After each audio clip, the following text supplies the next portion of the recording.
appointed by political people. And obviously their allegiances are towards political people. I don't need to tell what the Supreme Court says about certain caged parrots. But here we are talking about police at the level of state also, starting from the Thanedar to the SSP, to the IG, to the DGP. All are political appointees. And because of that, there is political pressure in their actions. And everybody sitting in this August House, every political party has borne the brunt of that.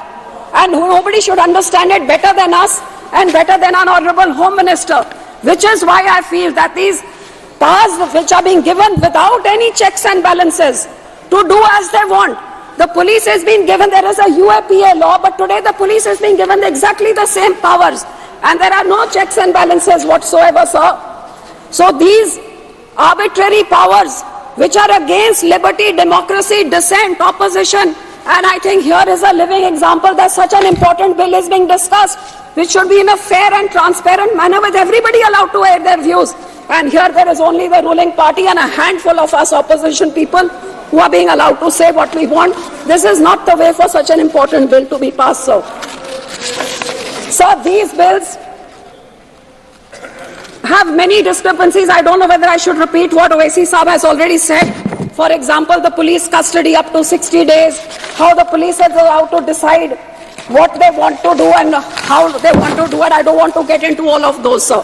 My point is more on the human rights angle of it, because as a Sikh, sir, एक सिख होने दे नाते सा मैं इत्थे दसना चाहांगी कि साडे पंजाब ते पंजाबियां दे उत्ते जिन्हां यह पुलिस एट्रोसिटीज ਨੂੰ ਅਸੀਂ ਸਹਾ ਹੈਗਾ, ਸਾਡਾ ਇਤਿਹਾਸ ਗਵਾਹ ਹੈਗਾ ਸਰ।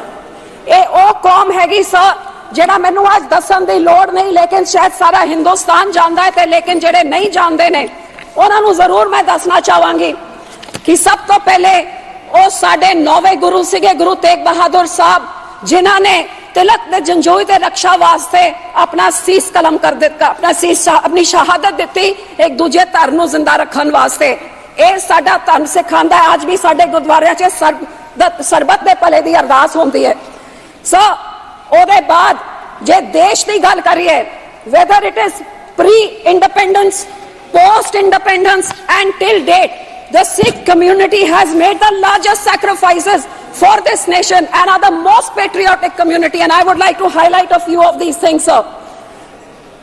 Independence ਤੋਂ ਪਹਿਲਾਂ 1.5% ਸਾਡੀ ਆਬਾਦੀ ਸੀ ਸਿੱਖਾਂ ਦੀ, 1.5%, 1.5%.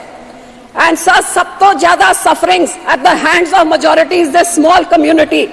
I would like to tell this August House, 77% in the freedom struggle, 77% of all those sent to the gallows, out of which 81% of those, 77% out of the total people sent to gallows, 81% were Sikhs, sir. During Quit India movement, when many indiscriminate arrests were made, 70% of those were Punjabis who were arrested. Out of the 2,000 people who joined the Indian National Army when army was formed, 60% were Sikhs. Out of the 121 patriots hanged during the freedom struggle, 93 were Sikhs. Out of the 2,600 awarded life imprisonment during the freedom struggle, 2,147 were Sikhs, sir. Out of the 1,300 martyred in Jallianwala Bagh, 799 were Sikhs, sir. So, जब देश आजाद नहीं हुआ था, उस time ये सिखों ने 1925 में, 1920 में अपने गुरुद्वारा ब्रिटिश के पिठुओं से आजाद हमने करवा लिए थे अपने गुरुद्वारा को, जब देश नहीं आजाद हुआ था, sir. After that, all leaders of every party, be it Pandit Nehru, who said, I salute the Akalis who have started the struggle for freedom and are fighting for it. Sir, this was in 1920 when Jawaharlal Nehru, then who became Prime Minister, later said this. आपके पंडित मदन मोहन मालवीय जी ने कहा, गुरु का बाग मोर्चा has given birth to the freedom movement which must lead us to Swaraj. ये freedom movement हमारे अकाली दल ने शुरू करी थी. Lala Lajpat Rai ji said, freedom is our birthright. The Akalis are the legitimate sons of Mother India who are fighting for her. ये Lala Lajpat Rai ji के word से गए. So in every sphere, I can say that considering we were hardly 1.5% of the population, ये भी मैं कह सकती हूँ, ये आज पंजाब हिंदुस्तान में है, इसमें भी हमारे मास्टर तारा सिंह जी की इंटरवेंशन, जब when he went to the Muslim League flag atop the Punjab Assembly at Lahore and pulled it down, which saved half of Punjab for India. Otherwise, entire Punjab would have gone to Pakistan, left to Mr. Nehru. And the Yamuna River would have been the dividing line between India and Pakistan. So, sir, ये लड़ाई पंजाबियों ने लड़ी, उसके बाद हमारे बॉर्डरों में देश का बंटवारा हुआ, हजारों लाखों सिख और हिंदू भाईचारों का अपने वहां से उजड़ के सब इधर आए। एंड लेकिन सर ये सब होने के बाद what did we receive post independence? All kinds of atrocities by the state. हमारे पंजाब का बंटवारा हुआ, लड़ाई हमने लड़ी, देश को आजाद करने के लिए कितने बड़े सैक्रिफाइसेस दिए, और जब देश आजाद हो गया तो पंजाब के टुकड़े टुकड़े करके अलग अलग राज्य बनाए गए, हमारे को राजधानी नहीं दी गई, हमारा पानी खो के दूसरे राज्यों को दे दिया गया अगेंस्ट रिपेरियन प्रिंसिपल्स। हर तरीके से पंजाबी स्पीकिंग गांव को दूसरे। सर प्लीज, अब तो कोई ऑपोजिशन नहीं है, अब तो आज टाइम दे दीजिए। दिल पर बोले आप, इतना तक मैं आ रही हूँ उस पर सर, मैं एट्रोसिटीज की बात कर रही हूँ कि कानून कितना जरूरी होता है। उसके बाद सर एक स्टेट स्पॉन्सर्ड जेनोसाइड का क्या कैसे हुआ? वो हमारे अकाल तख्त साहब के ऊपर इंदिरा गांधी के कहने पे जब वहां टैंकों तोपों से चढ़ा के हमारी सबसे जो धार्मिक स्थान है उधर जिस तरीके से टैंकों तोपों के साथ अटैक किया गया, गुरपुरब के दिन जब वहां पे श्रद्धालु थे उनका कत्ल करके सारा सरोवर लाल कर दिया खून से। ये एक स्टेट स्पॉन्सर्ड, जब प्रधानमंत्री अपने ही लोगों के ऊपर, तो क्यों आज तक इंदिरा गांधी के ऊपर क्यों कोई कानून नहीं लगा? उसके बाद जब हमारे दिल्ली में 84 का जेनोसाइड हुआ सर, तो कितने हमारे सिखों लोग के कत्लेआम शरेआम हुआ, सारा देश जानता है ये कांग्रेस की देन। आपको हैरानी होगी, एक एफआईआर, सिर्फ एक एफआईआर दर्ज हुआ, तो क्यों आज 40 साल होने के बाद आज भी हमें तो कोई जस्टिस नहीं मिला? आपके इस नए कानून में सिखों के साथ कहाँ इंसाफ है? कौन सा वो पॉइंट है, मुझे बताएं जरा गृह मंत्री जी, वो कौन सा है जहां 40 साल बाद हमें इंसाफ मिले? और सर यही मैं कहना चाहती हूं कि हमारे सिखों के जब धार्मिक स्थानों पे अटैक हुआ, हमारे कत्लेआम हुए, कोई वहां पे किसी को सजा नहीं मिली, कोई एफआईआर नहीं लगाई गई, कोई हमारे बहनों के साथ जो रेप हुआ कोई हमारी सुनवाई जब कहीं नहीं हुई। और इसी तरह पंजाब में जब हजारों नौजवानों को, बेगुनाहों को यूएपी लगा के, ऐसे ऐसे कानून लगा के, जब उनको एक पूरी जवानी, अब यहाँ पे वो बिट्टू नहीं है कांग्रेस के एमपी साहब, उनके जो दादाजी थे, पूरा बेअंत सिंह ने एक पूरी पीढ़ी सिखों की खत्म कर दी। ऐसे ही पुलिस एनकाउंटर्स करके, फेक एनकाउंटर्स, आज तक हजारों लाखों नौजवान लापता, पता ही नहीं लगा कहाँ गए फेक एनकाउंटर्स में, क्योंकि पुलिस के पास अनबिल्डेड पास थे। तो इस तरह के विदाउट चेक्स एंड बैलेंसेस बाहर कितना बड़ा नुकसान कर सकता है, ये हमें पंजाबियों में देखा। और सर जब ऐसे हालात थे, जब नौजवानों को मारा जा रहा था पुलिस से, कल क्यों आपको हैरानी होगी, कल की कहानी, एक ऐसी लेडी 19 साल की, उसके हस्बैंड को उठा के मार दिया पुलिस एनकाउंटर में। और अब कितने 30-40 साल बाद आज थानेदार से लेके डीजीपी तक, आईजी तक, सबको पुलिस ने अब जाके अदालतों ने उसको इंसाफ दिया, क्योंकि फेक एनकाउंटर था, फैब्रिकेटेड था, उसको एक टेररिस्ट बना के उसका एनकाउंटर कर दिया। तो ये तो लाखों हजारों से हर घर की कहानी थी पंजाब में 80 के दहाकों में।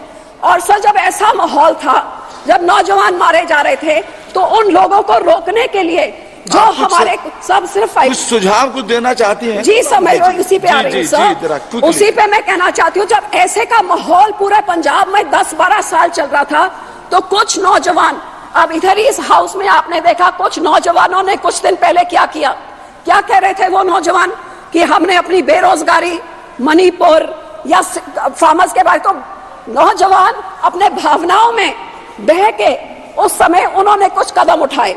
25-25 साल के नौजवान थे, हमारे बंदी सिखों की मैं बात कर रही हूँ, और बहुत विनम्रता से मैं बात कर रही हूँ, क्योंकि इस पूरे कानून में आज भी उन बंदी सिखों के इंसाफ के बारे में कुछ भी नहीं है सर। जो पंजाब के इस माहौल में जिन्होंने उठ के, भाई राजूआना जी जैसे, देवेंद्र पाल सिंह भुल्लर जैसे, गुरदीप सिंह खेरा जैसे लोगों ने जो कोई कदम उठाए सर, जो उन्होंने कोई कदम चके, वो क्योंकि पंजाब के हालात हो जैसे गए, ते हुण सारिया 28-28, 30-35 साल हो गए वो जेल च बैठे हुए ने। So where in the constitution or where in legal prudence does it say that you can just be imprisoned forever without any, आपको कोई इंसाफ ना मिले? ये तो ह्यूमन राइट्स की वायलेशन है, ये एक इंसान की इंसानियत की वायलेशन है। Sir 1 minute 5 minute sir. Sir, here I want to say that in the mercy Now, please petition, conclude. जो आपने mercy petition के बारे में कहा है, sir, for example, हमारे भाई राजूआना, you must know, sir, 28 साल से जेल में बंद हैं, क्योंकि उस टाइम 84 के दहाकों में उन्होंने कोई कदम उठाया, कोई कंस्पिरेसी करी। 28 years he is lying in a prison in an 8x8 cell. For 12 years, his mercy petition is pending. No decision is being taken. The court tells the government to take a decision. The government doesn't take any decision. And now the new law says, besides his family, nobody can apply for it also. If the person has no family, sir, उनके माँ बाप जे मर गए, तो कौन करेगा? ये कहाँ से ये आप ये लेके आ रहे हैं? और 12-12 साल कोई इसका फैसला ना हो, तो इससे बड़ी बेइंसाफी क्या हो सकती है? जिस करके सर, I would say कि ये आप mercy petition वाला, तो I would appeal to you, sir, जो 8/8 की चक्की में 28 साल, 25 साल से अब 60-65 साल उनकी उम्र हो गई, और सुप्रीम कोर्ट कहता फैसला दो, और सरकार कहती है anti social elements are a problem to society. तो सर, कई लोग ऐसे जिन्होंने बेअंत सिंह की हत्या में थे, उनको बाय लॉ लीगली अपने तरीके से उनको पैरोल भी मिल गया, वो अपने घर पे भी रह रहे हैं, अदालत ने उनको घर भेज दिया, राजीव गांधी के किलर भेज दिए। तो जब उनको कोई सोसाइटी ने उनसे कोई प्रॉब्लम नहीं, गुड कंडक्ट उनके प्रिजन में रहा, तो क्यों नहीं ऐसे लोगों को फ्री करा जाता? Sir just 2 minutes more। Sir गुरु साहब के 550 सालों पे सरकार ने इस चीज का वादा भी किया था। आज इस कानून में मुझे कुछ नहीं दिख रहा कि when remission has been granted, when these prisoners are going to be set free, which you promised in 2019, आज तक नहीं हुआ। बल्कि आप यूएपीए उठा के आप पूरा पुलिस को वो पावर्स दे रहे हैं, जो पुलिस आज भी उठा के कोई भी चीज, किसी को भी टेररिस्ट, 2019 पे आपने लॉ को रिवाइज किया कि पहले एक टेररिस्ट ऑर्गेनाइजेशन होती थी, अब किसी भी इंडिविजुअल को आप टेररिस्ट कर दें। इसका मिसयूज पंजाब में तो रोज ही हो रहा है, देश में भी देख रहे हैं, किसी को भी टेररिस्ट। आपको हैरानी होगी कि पंजाब में कुछ बच्चों ने सिक्खी का प्रचार करने के लिए कुछ पैम्फलेट घर पे मिले, तो उनपे भी यूएपीए लगा दिया और फिर उठा के दूर दूर भेज देते। श्री रमेश विदुड़ी जी, सर मैं अपील करती हूँ कि इस कानून का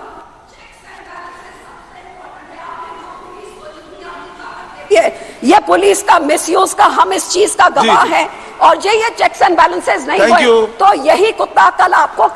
विदुड़ी जी, नहीं, why are you every time you are standing like this? Please sit down. I have told you that your chance will come. You please sit down. गुलामी की निशानी को sit down. जी, मिटाने के लिए 100 साल पहले ऐसे गुलामी के